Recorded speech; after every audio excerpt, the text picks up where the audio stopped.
que o nutriente mais importante que necessitamos é a água. Veja a descrição da maior autoridade brasileira sobre água, Dr. Lair Ribeiro. Olá, tudo bem? Que bom que você veio. Nós hoje vamos discutir um assunto de extrema importância: o poder fisiológico da água. A água é o nutriente mais abundante que existe no corpo. E, infelizmente, pouco conhecido na medicina. 69% do corpo é água. Ora, se 69% do corpo é água, a água tem uma importância fundamental, maior do que qualquer outro nutriente. E nós, na medicina, aprendemos muito pouco e sabemos muito pouco sobre água. A analogia que eu vou fazer é de um aquário. Você tem um peixe dentro de um aquário. Se esse peixe está enfermo, você tem que ver se a água do aquário está contaminada. Não adianta eu tratar o peixe sem tratar a água do aquário. O peixe, no caso, seria a célula. E a água do aquário seria o interstício, onde a célula se encontra, no tecido. Ora, se eu preciso tratar do peixe, que está doente, que no caso é a célula, eu vou ver primeiro se o peixe pegou a doença pela contaminação da água, do interstício. E o interstício no corpo é feito também de água. 85% do cérebro é constituído de água. 92% do sangue é constituído de água. 87% do fígado é constituído de água. A água é o mais abundante nutriente do corpo. O assunto água deveria ser o primeiro capítulo de todo o livro texto de medicina, já que o elemento mais abundante deveria ser o elemento mais estudado. E os estudiosos no assunto chegam à conclusão de que hoje aproximadamente 30% das pessoas estão caminhando nas ruas desidratadas, porque em geral nós ingerimos menos água do que necessário, daquilo que deveríamos ingerir.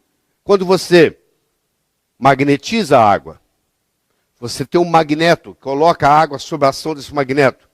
O que o magneto faz, na realidade, ele muda o ângulo dessa água. E quando ele muda o ângulo da água, ele consequentemente muda o número de moléculas que se reúnem. Em outras palavras, eu posso criar uma água hexagonal, que seria a água ideal, seriam 6 moléculas de água juntas, de cada vez formando o que se chama um cluster, um aglomeramento, utilizando, por exemplo, ímãs. E às vezes você encontra no mercado dispositivos sendo usados para colocar dentro da água, para magnetizar a água. Então, quando estão tentando magnetizar a água, estão, na realidade, tentando mudar este ângulo da água, que o normal é 104,5. Os estudos mostram que a água hexagonal ela é muito mais benéfica ao corpo do que a água formada na forma de pentágono. Então, nas células cancerígenas, por exemplo, nas proteínas cancerígenas, tem muito pouco água hexagonal em volta daquelas proteínas. Predomina a água com 5 moléculas. E quando você faz um tratamento e melhora, ela vai passando de pentagonal para hexagonal. Ou seja, o ideal seria a água se posicionar de modo a formar 6 moléculas, formando um hexágono, formando um cluster. Como vocês estão vendo aqui, a água dispositivo aqui do oxigênio e do hidrogênio, os ciclos maiores sendo o oxigênio, os ciclos menores sendo o hidrogênio, e você vai vendo aqui que elas se colocam numa posição hexagonal. O Dr.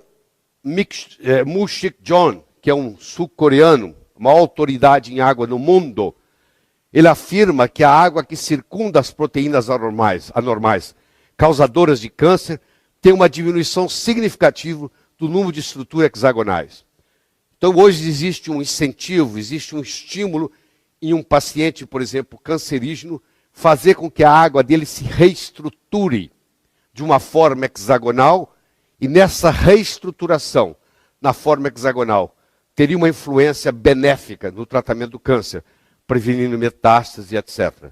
Então, existem trabalhos hoje mostrando que você pode fazer terapêuticas no corpo através da mudança da estrutura da água. Todas elas são H2O, mas a estrutura faz a diferença. Para nós termos vida, temos homeostase, temos equilíbrio, nós precisamos da existência de oxigênio, por seres aeróbicos, precisamos da existência de água, nós não ficamos sem oxigênio nem 3 minutos. Se faltar o oxigênio por 3 minutos ou mais no cérebro, nós já podemos ter lesões irreversíveis. Nós podemos ficar 2 meses sem comer, mas depois de 10 dias sem água, corremos o risco de morrer desidratado. Então nós temos o oxigênio, nós temos a água, nós temos os macronutrientes, que são as proteínas, os carboidratos e as gorduras, e nós temos os micronutrientes, que são as vitaminas e os minerais.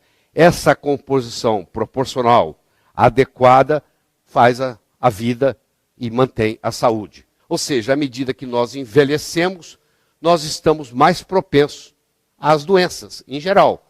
Um indivíduo de 18 anos raramente vai doente para o hospital. Um indivíduo de 78 frequentemente está no hospital doente, com alguma enfermidade. Que enfermidades são essas? É a dislipidemia, é a resistência insulínica, é a doença cardiovascular, é o acidente vascular cerebral, é o câncer, é o diabetes tipo 2, é a pressão alta, é a morte prematura e é o envelhecimento precoce. A pergunta que nós temos que fazer nesse momento é a seguinte: será que a água que ingerimos está contribuindo para o aumento das doenças degenerativas? Será que a água que nós estamos ingerindo, de alguma forma, está deteriorada? Então, a primeira é a pureza, mas tem muitas outras.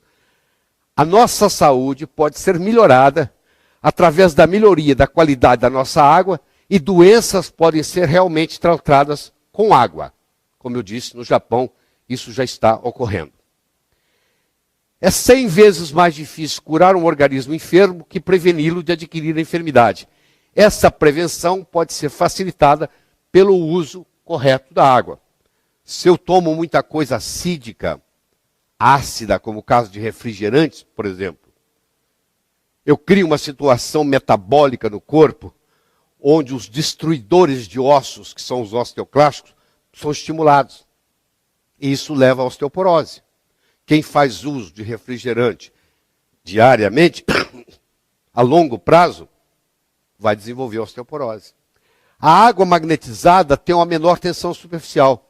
Quando você põe a água no efeito de um magneto, você muda o ângulo, aquele ângulo que eu mostrei no começo, e, consequentemente, você muda o tamanho do cluster, o tamanho do aglomerado. Então, a água tem que ter pureza, tem que ter um bom pH, tem que ter um redox negativo, tem que ter uma boa condutibilidade e tem que ter uma baixa tensão superficial. Essa seria a água ideal.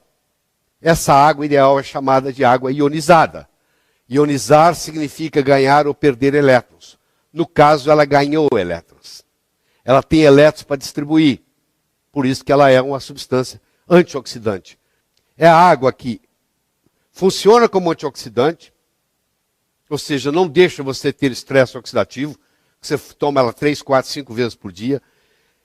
Ela é alcalinizante, ou seja, à medida que você envelhece, você vai acidificando, ela rejuvenesce você. Ela tem que ser hidratante, ela tem que ter baixa tensão superficial para ela subir no capilar, e ela tem que ter a negatividade para ela fazer a desintoxicação, já que a maioria dos tóxicos tem carga elétrica positiva. Então, uma água potável de boa qualidade. Ela deve ter uma pureza filtrada sem retirar os minerais. Porque se eu retirar tudo, ela não tem condutibilidade. Ela tem que ter um pH pelo menos acima de 7,5. O ideal é ingerir uma água com pH 9 ou 10.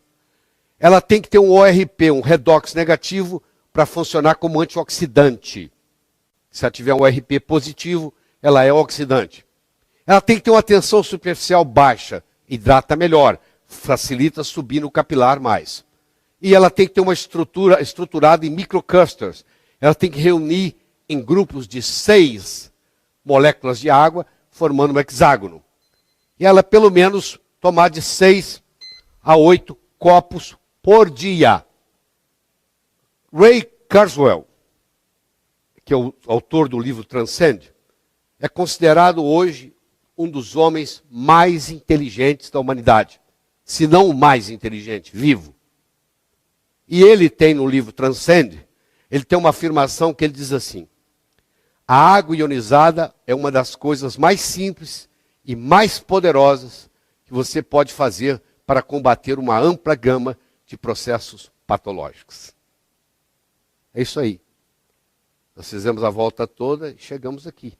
Então não é só pureza.